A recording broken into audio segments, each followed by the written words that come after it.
غیبتیں آج کل اسی نیت سے ہوتی ہیں. بعض صورتوں میں غیبت جائز ہے.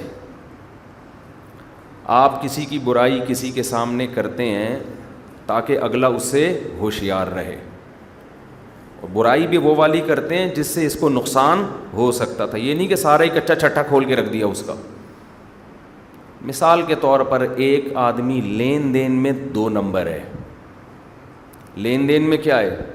2 نمبر. آپ نے دیکھا وہ کسی سے لین دین کر رہا ہے, آپ کو پتہ ہے کہ یہ اس کو نقصان پہنچائے گا, تو آپ نے اس دوسرے آدمی کو جا کے بتا دیا بھائی اس سے ہوشیار رہنا, یہ بہت سے محلے والوں کے پیسے کھا کے بیٹھا ہوا ہے.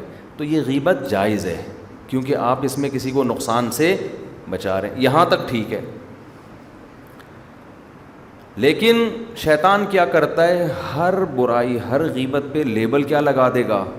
اچھائی کا, کہ یار یہ تو میں ضرورت کی وجہ سے کر رہا ہوں, یار یہ تو اصل میں ایکچولی مسئلہ یہ تھا.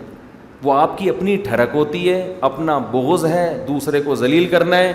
لیبل شیطان نے کیا لگا دیا؟ معاشرے کی ضرورت, سوسائٹی کی ضرورت.